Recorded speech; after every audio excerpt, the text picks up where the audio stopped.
pues se va a cancelar por la fuerza normal. ¿Sí? La fuerza normal está involucrada en la ecuación de la fuerza de fricción. Entonces, esta es la expresión para la fuerza de fricción. Entonces, además de la fuerza normal, pues también hay un coeficiente μ, que es el coeficiente de fricción, y ese coeficiente de fricción va a depender solamente de los materiales con los que están construidos los dos elementos, sobre el cual se está moviendo, que en este caso es el piso. Entonces, esos dos elementos nos van a definir el valor de μ. Vamos a ver una lista de estos valores más adelante. Ahora, el detalle es este. Si se acuerdan, en los sistemas amortiguados, con amortiguación viscosa, la magnitud de la fuerza de amortiguamiento, amortiguación, la Fc, es igual a una constante que le llamamos C por la velocidad a la que se está moviendo la masa, es decir, por X punto. Ese es nuestro modelo en el caso de los amortiguadores viscosos.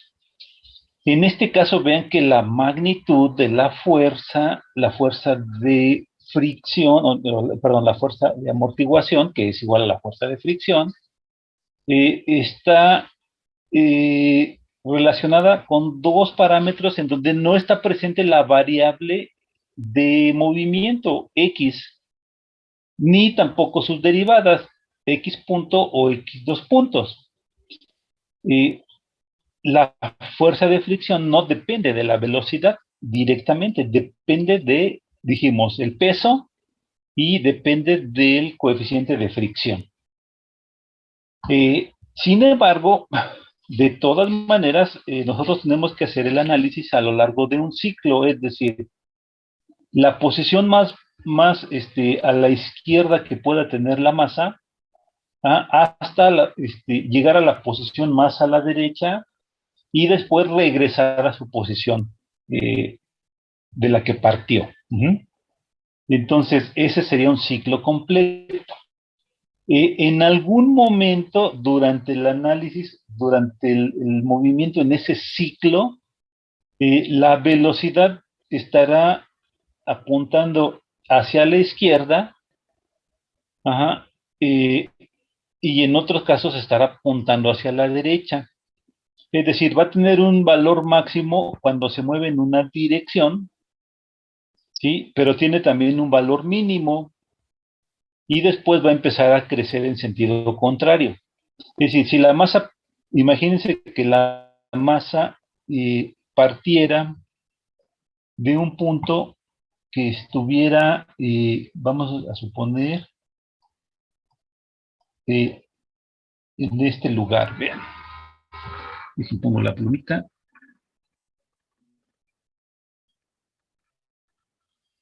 Que estuviera en este lugar. Aquí es el inicio, el punto inicial.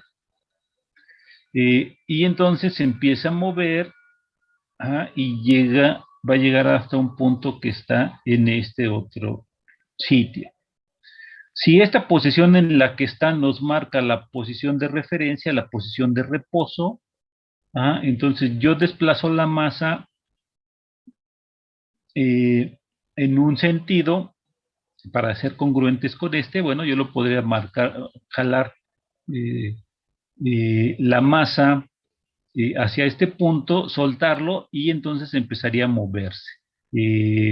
¿Hacia dónde estaría moviendo? Bueno, pues estaría moviendo en esta dirección que nos marca el diagrama y esa velocidad estaría aumentando poco a poco desde este punto en el que estaría la masa, empezaría a aumentar poco a poco, pasaría por esta que es la posición de equilibrio y seguiría aumentando hasta llegar a este punto en el cual se va a detener, ¿sí? Entonces, en este punto parte del reposo, en este punto alcanza su velocidad máxima y en este punto vuelve a quedar en reposo.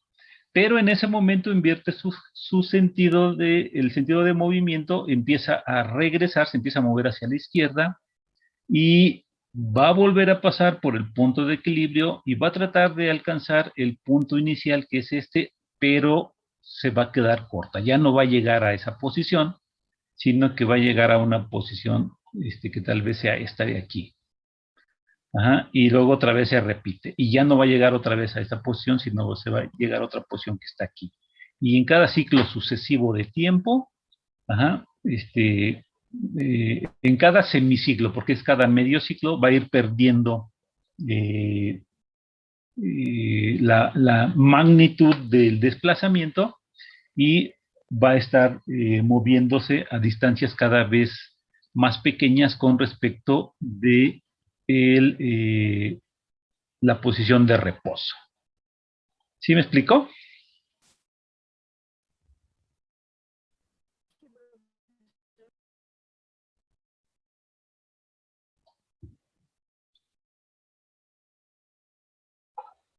¿Sí está claro esta explicación?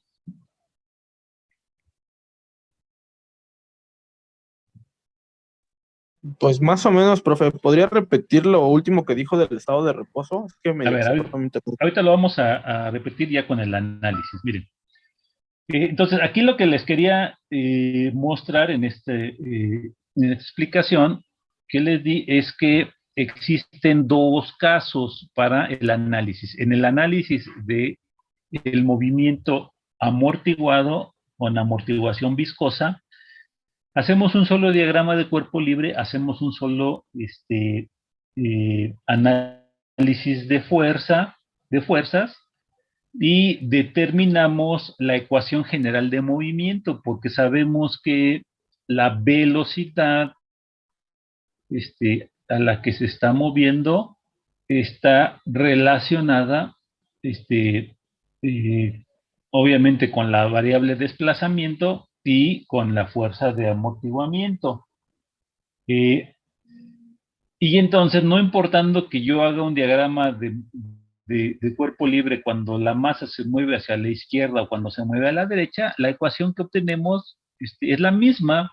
Aquí no. Aquí lo que les comenté es que cuando la masa se mueve en un sentido, aquí está el sentido eh, positivo, pero la velocidad está disminuyendo en esta primera mitad del ciclo cuando se mueve de aquí, perdón, cuando se mueve de aquí a acá está disminuyendo, cuando se mueve de aquí a aquí está aumentando.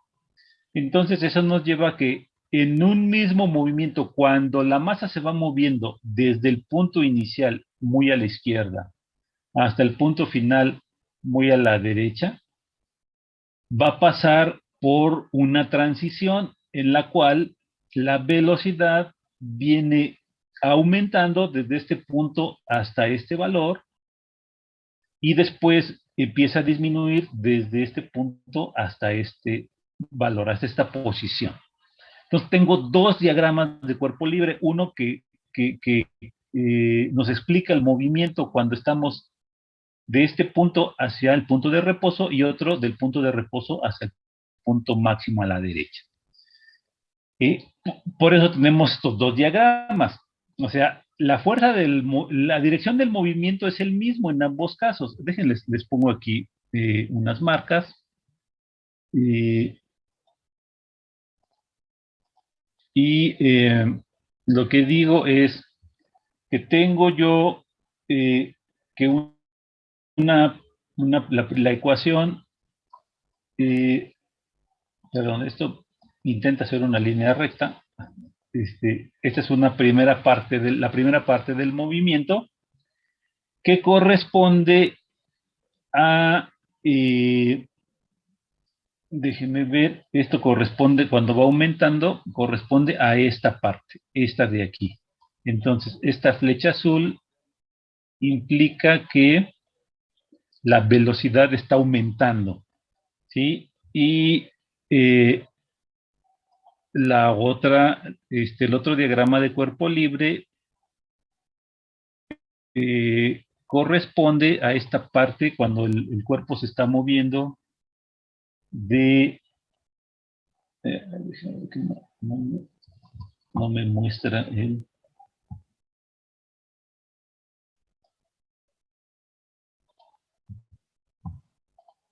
No me muestra el cursor. Aquí está. Entonces, corresponde a cuando se está moviendo de aquí a esta posición. ¿Sí? Y entonces esta corresponde a este otro, otra vez ya se perdió el,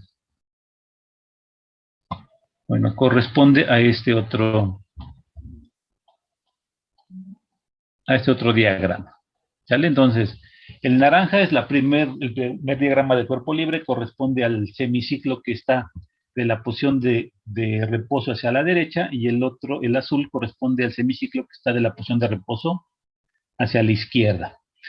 Pero si ven, las flechas azul y naranja me dicen que se está moviendo en la misma dirección la masa, ¿sí? En esa primer movimiento.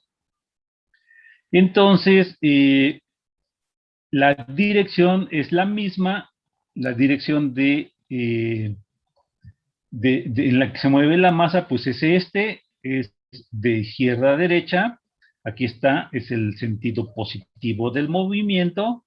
La fuerza del resorte obviamente va en dirección contraria, ya sabemos eso, al movimiento, entonces tiene que ir hacia la izquierda, tanto en esta primera parte del movimiento como en nuestra segunda parte del movimiento. ¿Sí? Entonces, eh, la fuerza del resorte pues va así, siempre. Cuando me voy moviendo desde aquí, dijimos, desde este punto muy a la izquierda a este punto muy a la derecha. Sin embargo, la fuerza de fricción sí está cambiando. En la primera parte del movimiento, en la parte azul, la fuerza de fricción va a estar apuntando hacia la izquierda, ¿sí?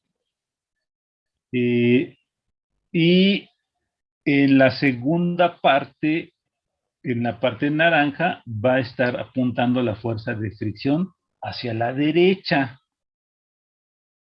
Ajá, entonces, esas son los dos diagramas para analizar todo el movimiento. ¿Sí está claro hasta aquí?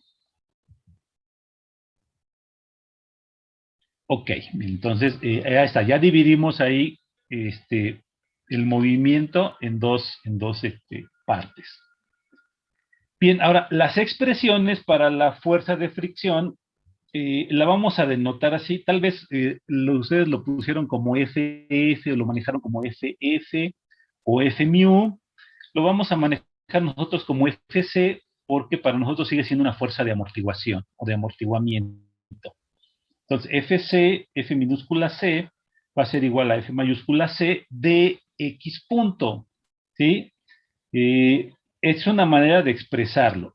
¿Sí? Esta es la manera en la que vamos a ver más adelante cómo, les dije la clase anterior, que todas las expresiones de amortiguación se pueden hacer equivalentes a una amortiguación viscosa. Entonces, esta es mi expresión de amortiguación viscosa, equivalente a la amortiguación seca de Coulomb.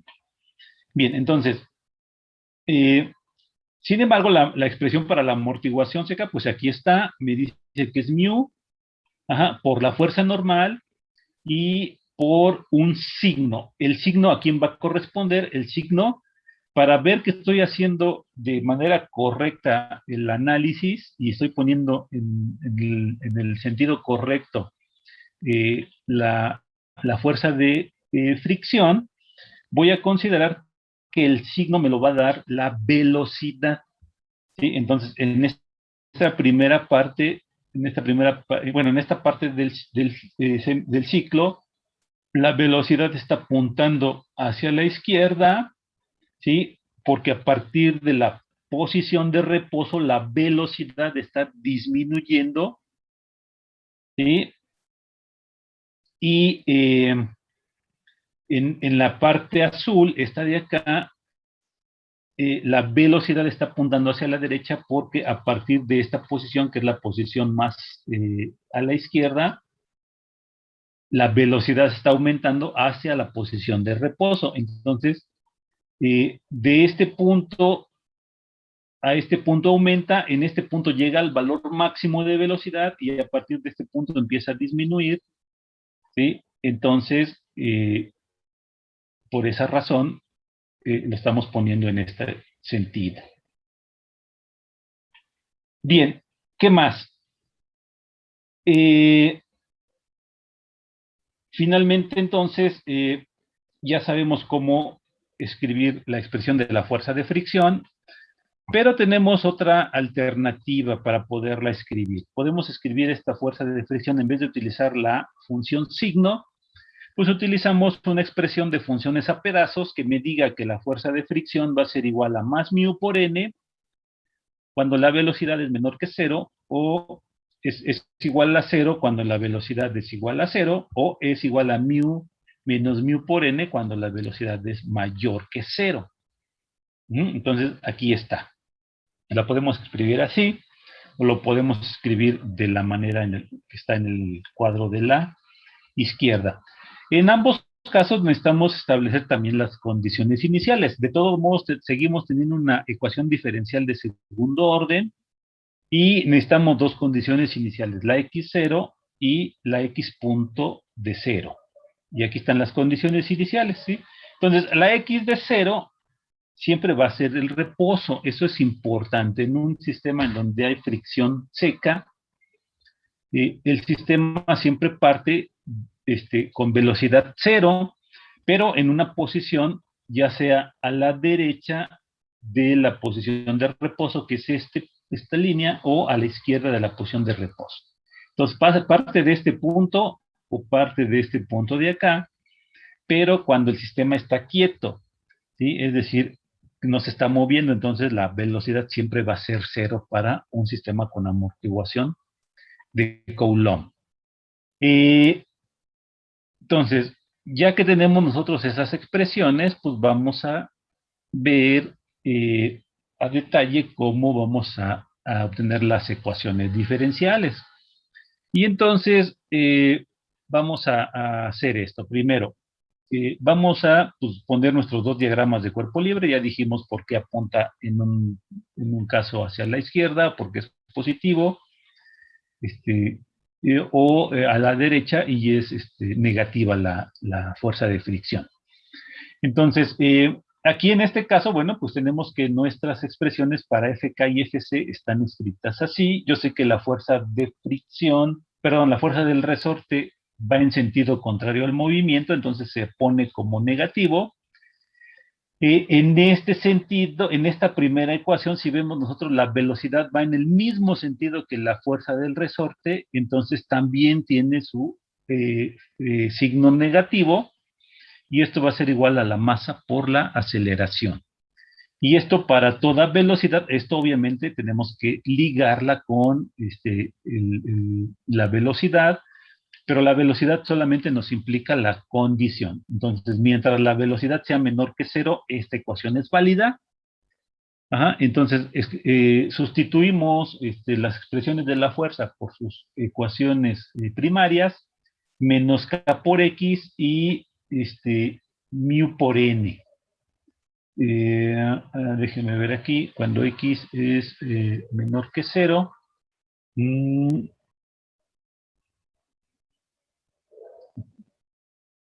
¿por qué le puse aquí que es mu por n? Ah, por el sentido en que va la fuerza de fricción, perdón. La velocidad va en dirección contrario, ojo. Vean en qué sentido va la velocidad y en qué sentido va la fuerza de fricción. Entonces, este sentido pues es contrario al sentido de la fuerza del resorte, por eso tiene signo positivo. ¿Sí? Y al final, cuando yo le reescribo ya en forma canónica, vean cómo me queda la ecuación diferencial. M por x, dos puntos, más k por x es igual a mu por n. esta expresión, esta formulación de un sistema amortiguado con fricción seca o con amortiguación de Coulomb me dice o me trata de decir que en realidad la fuerza de fricción se comporta o me convierte a mi sistema en un sistema forzado, porque aquí mu por n pues no tienen involucradas ni a la velocidad, ni al desplazamiento, ni a la aceleración. Mu y n no incluyen a x o a sus derivadas. Entonces deben de pasar al lado derecho de la ecuación. Entonces, esta es una ecuación no homogénea. De plano es una ecuación no homogénea. Y nosotros sabemos, ya lo vimos, que las ecuaciones homogéneas modelan a los sistemas forzados. Eso lo vimos en la parte de modelado. Y lo vamos a retomar en la siguiente lección. Pero entonces vean, pareciera aquí que hay algo incorrecto en nuestro desarrollo. Es un sistema amortiguado, sí, claro, pero no tiene ninguna fuerza de excitación. Sin embargo, la fuerza de fricción pareciera ser la excitación. ¿Sí me explicó?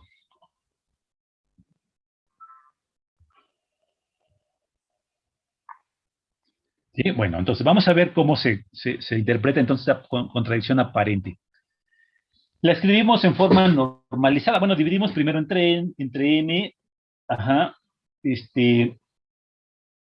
Aquí hay un detallito. Aquí no dividí mu por n entre m, pero pues lo tendré que hacer. Ajá, aquí en esta parte. ¿Perdón? Sí, miren, aquí tengo la ecuación diferencial en forma canónica, lo tengo que dividir entre m y me queda k entre m y mu por n entre m. Pues aquí me falta, en esta parte me falta dividir entre n. Déjenlo, lo escribo para que lo recordemos en el video. Esto tiene que estar dividido entre m. Ajá, es una m. Bueno, parece medio fea, pero es una m. Y entonces tiene que estar dividido entre m. Bien. De aquí saco la frecuencia natural de un sistema amortiguado con amortiguación de Coulomb es la misma frecuencia natural que ya conocemos, la raíz de k entre m, ¿sí? Y si yo planteo mi solución, ajá, vean que es una solución para un sistema, una ecuación diferencial no homogénea, entonces tiene dos partes la solución a la homogénea, que es esta primera parte de A1 coseno de omega nt más B1 seno de omega nt. Esta es la solución a la ecuación homogénea. Y luego voy a plantear una expresión similar a la que tengo como fuerza de excitación, que es mu por n. Voy a poner mu por n sobre k, ajá, como solución a la parte no homogénea. De esta manera, bueno, pues voy a, acuérdense lo que hacíamos en ecuaciones diferenciales, dividimos dos veces, luego sustituimos en la ecuación diferencial original y después despejamos los valores de los coeficientes para encontrar la expresión de la solución particular. Y para la solución homogénea, lo que hacemos es sustituir las condiciones iniciales y despejar los valores de A1 y B1 y entonces ya encontramos los valores de los coeficientes. ¿Sí? Y entonces, en este caso, encontramos que A1 va a ser igual a X0 menos mu por N sobre K, B0 va a ser 0, ¿sí? Y ya escribimos la ecuación general de esta primera ecuación diferencial y nos queda así. Esta es la solución, la ecuación de desplazamiento para el primer medio ciclo de movimiento. ¿Sí? Perdón, alguien. Déjenme.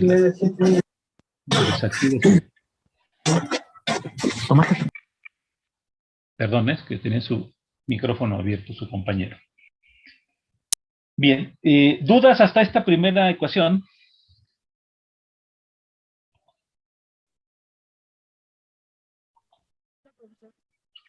¿No? Y bien,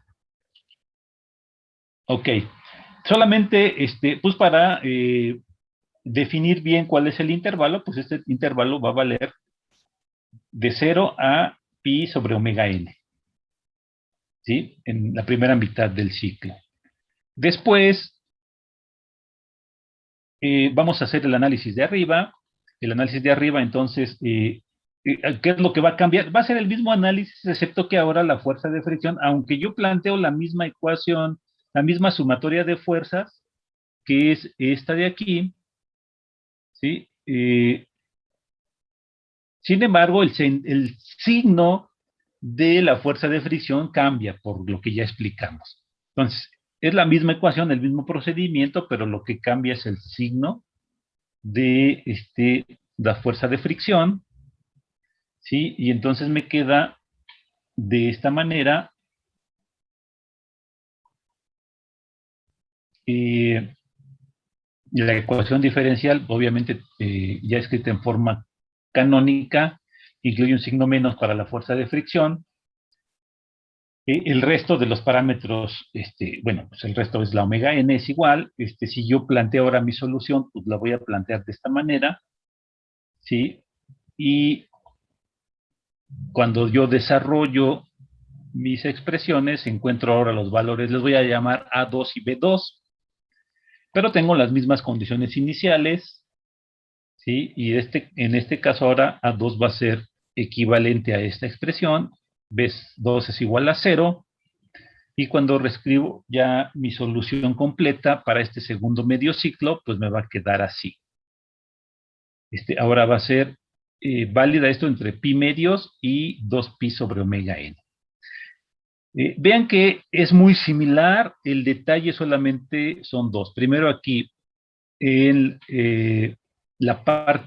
en la solución a la ecuación homogénea, en vez de aparecer este parámetro con un 1, aquí aparece con un 3, y aquí en vez de aparecer con signo positivo mu por n sobre k, aparece con signo negativo.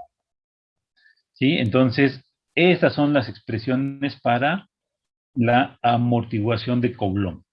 No trabajo con una sola ecuación, ¿sí? Si yo tengo amortiguación de Coulomb, tengo que escribir dos ecuaciones y cada una de ellas válido en un determinado lapso de tiempo, ¿ah?, de un ciclo completo de movimiento, ¿sí? Entonces, si quiero encontrar yo la velocidad, la ecuación de la velocidad o la ecuación de la aceleración, pues tendré que derivar la ecuación de posición una vez o dos veces para la primera mitad del ciclo, y luego aquí otra vez una vez o dos veces para la segunda mitad del ciclo.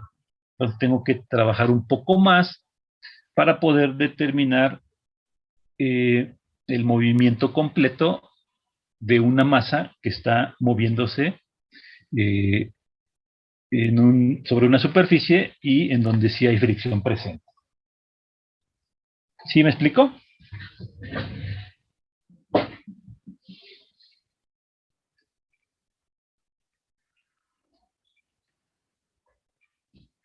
Perdón, no te escuché bien.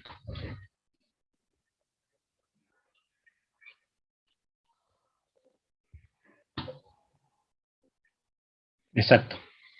Sí, sí. Entonces tendríamos que ver en qué punto nos interesa analizar o encontrar la posición, la velocidad o la aceleración, y ese punto, pues localizarlo, ya sea a la izquierda o a la derecha de la posición de equilibrio para utilizar ya sea la ecuación que está a la izquierda o la ecuación que está aquí a la derecha. Sí, cualquiera de estos dos, ya sea esta o esta. Sí, ¿cómo lo sabemos? ¿Cómo podemos saber cuál de las dos es la adecuada? Bueno, así de inicio, a menos que nos den en los datos una referencia clara, no podemos saberlo. Entonces, ¿qué tendríamos que hacer? Pues tendremos que hacer el análisis para los dos lugares, para las dos partes, con las dos ecuaciones, Y en algunos de los dos vamos a encontrar alguna incongruencia. Por ejemplo, pues alguna posición con un signo contrario al que debería ser, ¿no? De acuerdo con la posición en la que esté. Lo vamos a ver eso en un ejercicio. ¿Sí? Pues le digo, entonces, no vamos a trabajar con una sola ecuación, eso complica un poquito este análisis, sino con dos ecuaciones. Y si yo quiero trabajar hasta con la aceleración, pues entonces tendré que trabajar con 6 ecuaciones, 3 para el lado izquierdo, 3 para el lado derecho. ¿Sí? Porque tengo que derivar. Derivo esta una vez para velocidad, derivo 2 veces para aceleración, y lo mismo con la ecuación de acá. Entonces, es más largo, tenemos que analizar casi siempre dos casos, dos casos de movimiento y ver en cuál de los dos me da el resultado eh, congruente con mi problema, con mis datos. ¿Sí me explico?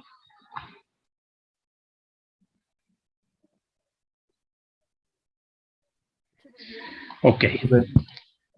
Miren, aquí un punto para que tengamos una idea de los valores del coeficiente de fricción, eh, que toma el coeficiente de fricción, bueno, para una combinación distinta de materiales, bueno, pues les pongo esta tabla. Y entonces aquí vemos cómo va cambiando.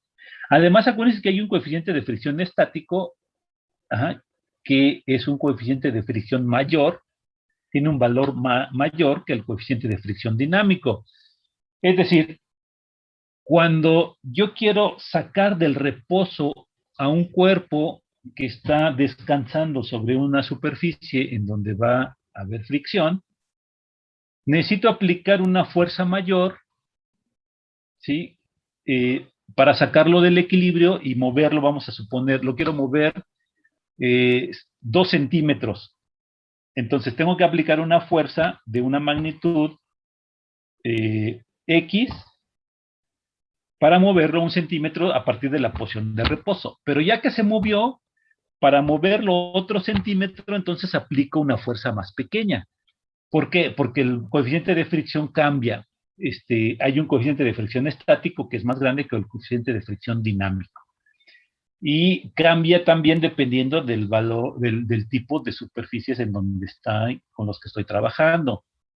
Entonces, si es hule sobre concreto, el coeficiente estático, de fricción estático es 1.0, pero el dinámico es 0.8, baja un poquito. Si estoy trabajando acero sobre acero, entonces es 0.74 el estático, pero 0.57 el dinámico. Y ahí están, hay varias combinaciones de materiales, ¿sí? De los más pequeños está el de hielo sobre hielo, que es 0.1 el estático y 0.03 el dinámico. ¿Sí? Entonces, ahí hay una buena gama, una combinación de materiales que se utilizan para hacer, entre otras cosas, los elementos friccionantes, que son principalmente los frenos tipo balata. Entonces, aquí vemos varias balatas, o materiales para frenos de disco, que son los usos principales de los sistemas con amortiguación de Coulomb. Son los que nos detienen el movimiento completamente y en una determinada cantidad de ciclos. Por eso se utilizan elementos friccionantes en los frenos. ¿Sí? Si se acuerdan, la amortiguación viscosa no detiene por completo el movimiento, al menos de manera teórica. De manera teórica se supone que el movimiento se detiene, el objeto detiene su movimiento en el infinito. Acuérdense que las curvas se hacen asíntotas eh, a una línea horizontal y bueno, eso significa que se intersectan en el infinito. Entonces, en teoría, los sistemas viscosos, la amortiguación viscosa no detiene el movimiento. En la práctica sí lo hace, en la teoría no. Pero los sistemas con amortiguación de Coulomb sí lo detienen y lo detienen una cantidad de ciclos bien definida, que lo vamos a ver en un ejercicio. ¿Sí está claro? Sí, profe. Ok. Entonces vamos a ver, tenemos un sistema amortiguado, o un sistema con fricción, ahí está, una masa sobre una superficie que tiene un coeficiente mu, tiene un resorte K, y me van a dar unos datos numéricos, por supuesto, y me dan una posición inicial, la posición inicial en la cual empezó el movimiento. Y me piden cuál es la posición en la cual la masa alcanza el reposo. Y después el tiempo en el cual se detiene el movimiento. O sea, en qué lugar y en qué tiempo se están deteniendo la masa. Bien, entonces me dan los datos, 60 milímetros para el desplazamiento inicial, x0, mu vale 0.5, ¿sí? K es un resorte de 1800 newtons sobre metro y la masa tiene una magnitud de 15 kilogramos. Entonces, para este sistema, necesito determinar, bueno, pues la posición y el tiempo en el que se detiene el movimiento. Entonces, como no sé en cuál de los dos semiciclos se va a detener, voy a tener que analizar los dos casos que ya vimos. Entonces, el caso 1 va a ser cuando tengo este diagrama, primer mitad del ciclo, hago la suma de fuerzas en Y solamente para determinar el valor de la fuerza normal, ¿sí? Después hago la sumatoria de fuerzas en X para encontrar la ecuación diferencial del movimiento. De aquí ya puedo encontrar el valor de la frecuencia natural, la raíz de K entre M, pues la raíz de K entre M es 10.96 radianes sobre segundo. Después, ¿qué tengo que hacer? Bueno, pues tengo que, déjenme que reaccione mi, ya. Después tengo que encontrar la ecuación o plantear la ecuación del desplazamiento, ahí está, para la primera mitad del ciclo. Ahora, ¿en qué momento llegaría la masa al reposo si es que se detuviera en esta primera mitad del ciclo? Es decir, ¿cuál es la posición, la X de reposo? Pues la X de reposo va a ser la posición, es decir, X de t para cuando esta posición es menor o igual a mu por n sobre k. ¿Sí? Acuérdense que esta es una fuerza, la fuerza de fricción. Cuando esta fuerza que es la que nos está, bueno, el movimiento está, acuérdense, siendo un intercambio entre energía cinética y energía potencial, pero está perdiendo energía debido a la acción de la fricción. Entonces, en algún momento, bueno, la pérdida además es constante, siempre en cada, en este primer medio ciclo, va a perder una cantidad mu por n sobre k, en el primer medio ciclo. Entonces, si la masa se detuviera en el primer medio ciclo, entonces significa que la posición debería de ser menor o igual a mu por n sobre k. ¿Sí? Si esto sucede, entonces sustituyo mis datos para mu, para la fuerza normal y para k, y me daría que la posición de reposo es de 0.0409 milímetros. Ajá. ¿Cuántos ciclos pasaron para que suceda esto? No lo sé, no tengo aquí información porque no he graficado la solución. Si yo quiero saber cuántos medios ciclos pasaron, pues entonces tendría que graficar y contar el número de ciclos hasta que la fuerza fue menor, el desplazamiento fue menor que mu por n sobre k. Pero hay una manera más sencilla de hacer eso, lo vamos a ver, ¿no? Cuando estemos aquí en esta parte de decremento lineal. Vamos a poder responder esta pregunta de una manera más simple que graficar, contar ciclos y luego comparar con esta solución. Entonces, aquí solamente estoy planteando mi hipótesis de que si el movimiento se detiene en este primer medio ciclo, entonces la X de reposo tendría que ser de 0.0409 milímetros, ¿sí? que eso implica que es igual o menor que este valor de la fricción, mu por n sobre k. ¿Sí?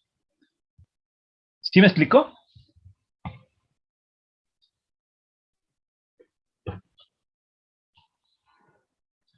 A ver, lo que me preguntan es en qué posición se va a detener la masa cuando tengo la masa sobre una superficie con la que sí está friccionándose, con la que está perdiendo energía debido a la fricción y está oscilando por efecto de un resorte. Entonces, lo desplacé a una determinada distancia, una x0, solté la masa, empezó a oscilar, de derecha a izquierda, pero la fuerza de fricción va a hacer que vaya perdiendo energía. Si el desplazamiento inicial era de esta magnitud, bueno, pues después de medio ciclo, pues va a bajar y luego va a bajar y va a ir bajando cada vez más porque va perdiendo energía por efecto de la fricción. Yo quiero determinar la posición en la cual llega el reposo. Ajá. Pero aquí yo voy a considerar que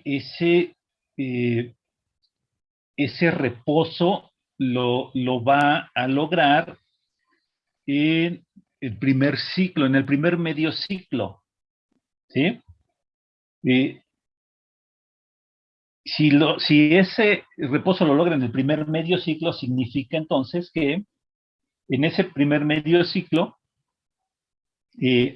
la magnitud o la posición en la cual se va a detener va a ser una posición que va a ser menor o igual a la posición que lograría una fuerza de mu por n sobre k. Entonces, si yo resuelvo esto, me dice, ok, si en el primer medio ciclo se va a detener, entonces la posición en la que se detendría sería 0.0409 milímetros. ¿Sí? ¿Qué significa esto? Si ven ustedes en esta parte, yo sé que la solución de mi problema es este de aquí. Esta es la ecuación del desplazamiento. Yo tendría que graficarlo. ¿Sí? Voy a graficar mi desplazamiento y voy a ver cómo va decreciendo la magnitud, y voy a ver en qué momento mi curva va a alcanzar una posición que tenga este valor de mu por n sobre k. A ver, déjenme se los planteo de otra manera.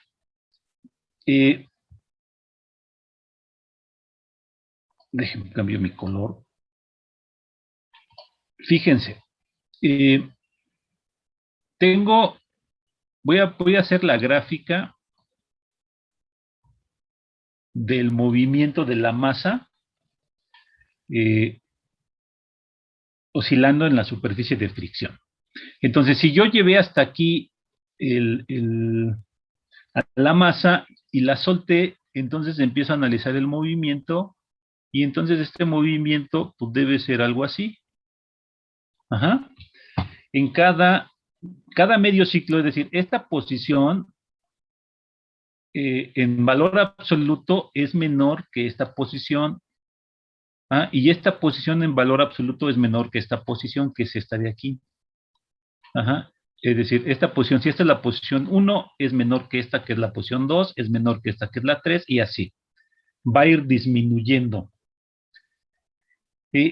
Yo puedo considerar aquí un intervalo con respecto de la posición 0, puedo trazar dos líneas, una abajo de la posición 0, una arriba de la posición 0,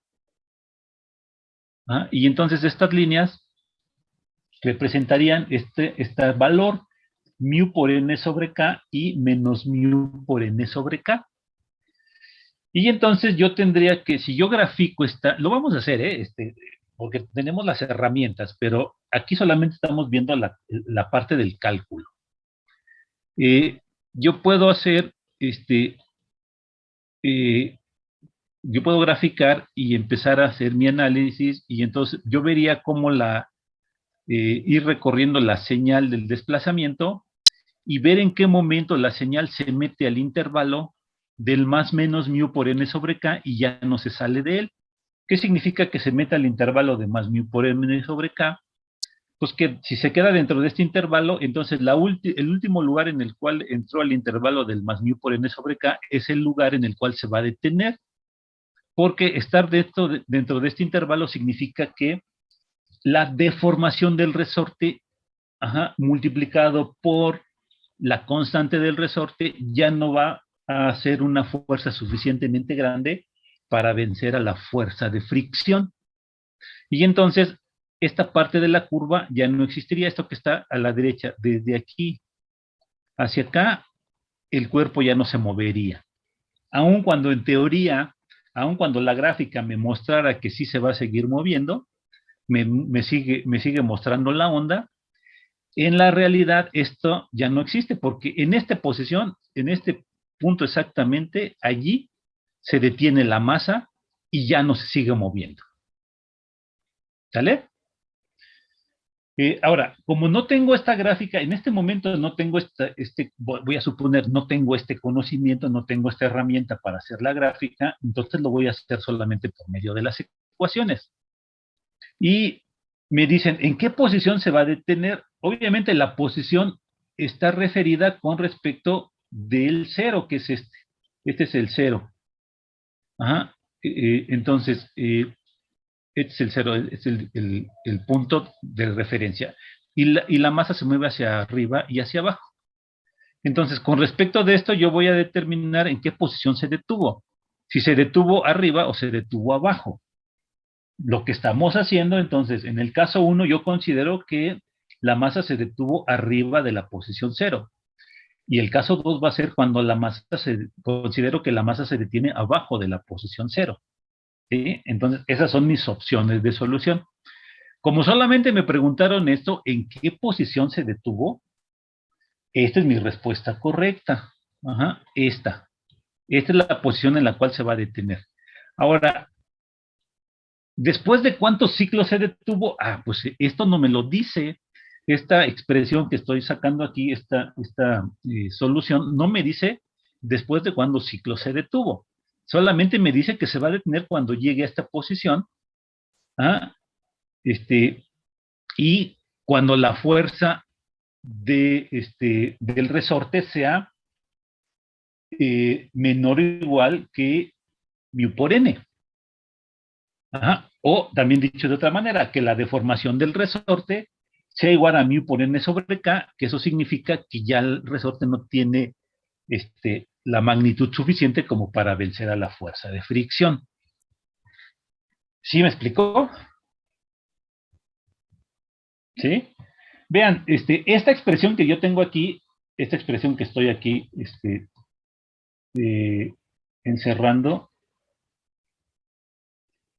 hoy no la encerré bien. Bueno, esta expresión, yo la puedo reescribir de esta manera. Le voy a poner aquí, acuérdense que esta primera se llama xrep. Entonces, xrep es la posición de reposo, pero esta posición de reposo la tendría que multiplicar por k para determinar el valor de la fuerza del resorte. ¿Sí? Entonces, esto es fuerza de resorte. Y esta fuerza de resorte tiene que ser menor o igual que mu por n, que es la fuerza de fricción, para que el movimiento se detenga. ¿Sí? Entonces, si esto es menor o igual que mu por n, esta es fuerza del resorte, dijimos.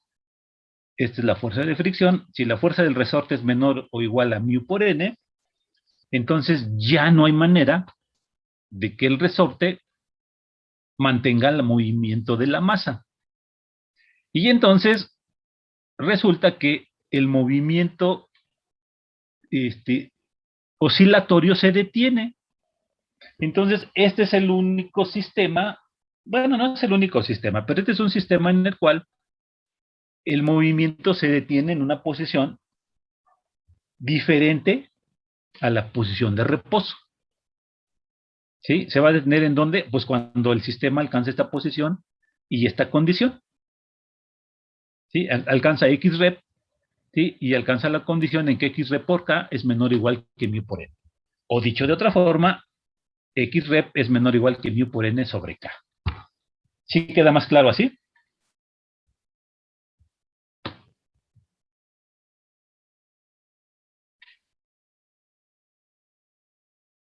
No los escuché, perdón. Sí, profe. ¿Sí? Ok. Bien, entonces ahí está.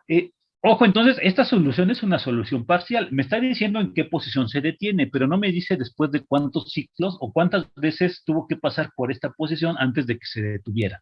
Porque vean, en esta posición también se detuvo aquí. Bueno, si yo considero que la posición está arriba de 0, pues entonces esto está aquí. Déjenle pongo otro colorcito. Para indicarle, la posición de reposo lo alcanza aquí, cuando está arriba del 0, lo vuelve a alcanzar aquí, ajá, lo vuelve a alcanzar aquí, y ya. Ajá. Entonces pasó 3 veces por esta posición. Si la posición en la que se detiene va a quedar abajo de la posición de reposo, entonces esa posición de reposo la alcanza por primera vez en este sitio, ajá, por segunda vez aquí, y por tercera vez aquí, y por última vez acá, exactamente aquí. Entonces, pasó 4 veces, 3 veces por esta posición antes de detenerse definitivamente. Uh-huh. Entonces, pero no sé cuántas oscilaciones transcurrieron antes de que se detuviera. ¿Sí? Entonces, si yo quiero saber la distancia, sí la sé, pero si yo quiero saber el tiempo real en la cual se detuvo, entonces tendría que graficar y contar el número de veces, el número de ciclos que transcurrieron antes de que se detuviera para determinar el tiempo completo. ¿Sí? En este caso solamente vamos a determinar el tiempo a a partir del último medio ciclo. ¿Sí? Entonces es lo que vamos a hacer en el punto B. Entonces aquí voy a plantear esta expresión, ¿sí? Que si la masa se detiene en X rep, la X rep es igual a mu por N sobre K, y esta es la posición en la que va a ser igual, a esta posición va a ser igual toda la ecuación de desplazamiento. Entonces, si yo igualo esta ecuación, que es esta de aquí, con mu por n sobre k, entonces voy a cancelar estos términos. Necesito saber en qué momento se cumple esa igualdad, es decir, necesito despejar el valor de omega nt. Entonces, para que toda esta expresión sea igual a 0, necesito que todo lo del paréntesis sea igual a 0, que sería la solución trivial, ajá, o que el coseno de omega nt sea 0. Entonces, la primera solución pues, no me interesa, me voy por la segunda, coseno de omega nt debe ser igual a 0, y entonces de aquí despejo el valor de t, ajá, entonces t va a ser igual al coseno a la menos 1 de 0 por omega n, la omega n vale 10.96 radianes sobre segundo, coseno de menos 1 sobre 0 es pi medios, y entonces resulta que el tiempo en el cual se va a detener va a ser en múltiplos, ajá,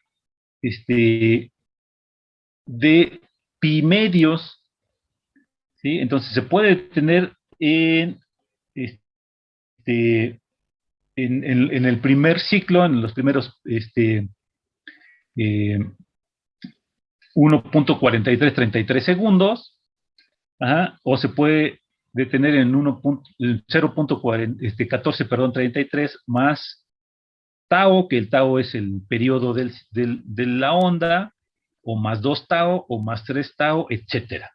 Exactamente en qué posición de tiempo, en qué valor de tiempo se va a detener, pues les digo, eso no lo sabemos en este momento, a menos, no lo podemos saber a menos que grafiquemos la respuesta de esta ecuación, o que utilicemos una herramienta que vamos a ver también que se llama el decremento lineal. Esta herramienta sí me va a indicar en qué instante de tiempo, después de cuántos ciclos se va a detener el movimiento. Aquí, con las herramientas que tengo sin graficar la respuesta, solamente puedo saber exactamente la posición en la que se detiene y un múltiplo del periodo en la que también se puede detener, pero pueden ser varios instantes en los que podría suceder este, esta situación de que la masa se queda completamente quieta. ¿Sí me explicó?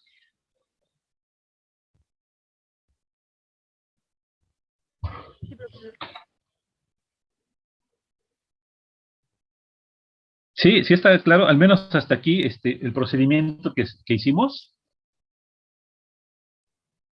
¿Sí? Ok. Bien, pero este es el caso A, acuérdense. Considero que se va a detener en la primera mitad del ciclo, entre 0 y pi radianes. ¿Qué tal si no se detiene en esta primera mitad del ciclo, sino en la segunda mitad del ciclo? Entonces, aquí se van a encimar un poquito las ecuaciones, pero el caso 2 es este. Tenemos, déjenle borro aquí.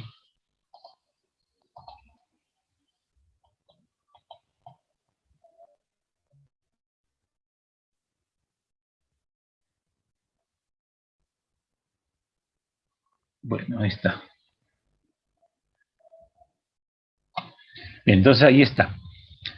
Eh, Igual hay que saber determinar el valor de la fuerza normal. Ya sabemos que es 147.15. Hago la suma de fuerzas con la fricción apuntando en dirección contraria. Escribo la ecuación diferencial, saco el valor de la frecuencia natural, que va a ser el mismo, 10.96 radianes. Escribo la ecuación de solución para el desplazamiento. Aquí está x de t. Y a partir de aquí, ¿saben qué vemos aquí de raro? ¿O qué vemos aquí de mal? Perdón, aquí cometí otro error. A ver, ¿quién La me X dice de reposo, ¿no? ¿Cómo? qué tiene la X de reposo? La X de T, bueno, la posición sigue estando menor, igual que el coeficiente mu por n entre k, y debería ser mayor o igual. Eh, mm, sí, pero eso depende también de otro error que está antes, acá. Si vemos cuál es el error, déjenles muestro, miren. Ah, aquí está.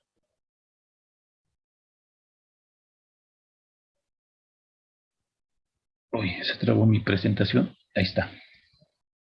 Aquí está la solución. ¿Ya vemos cuál es la solución verdadera? La solución es esta, miren. Y tengo este término aquí. X0 menos 3 por mu por n sobre k. Y yo le puse aquí, por error, perdón, ese no es. Yo le puse aquí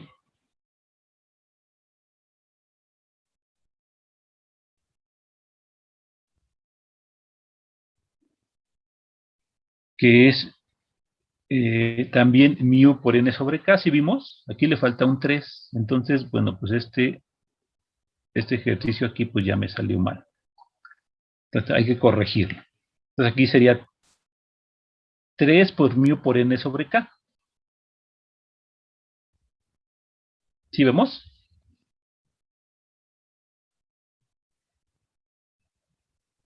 Sí, profe. ¿Sí? Bueno, déjenme corregir Sí, se me pasó. Entonces, este resultado está incorrecto. Por supuesto, pues lo demás también va a estar incorrecto. Tengo que corregir este y vamos a partir de este ejercicio a la próxima clase.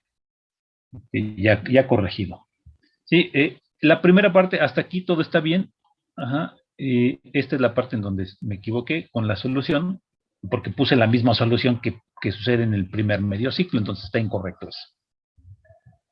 ¿Sale? Y ya después de esto, bueno, pues ya corregimos estos resultados y después ya les pongo la gráfica en donde vamos a ver exactamente en dónde se va a detener. Cuando no se tenían estas herramientas, estoy hablando pues, del tiempo en el que yo estudié la carrera, hace muchos años, sí ya existían las computadoras, de hecho yo estudié computación antes de entrar a la universidad, pero no existían las herramientas que tenemos ahora disponibles. Si nosotros queríamos hacer un análisis en una computadora, una simulación, pues teníamos que utilizar métodos numéricos.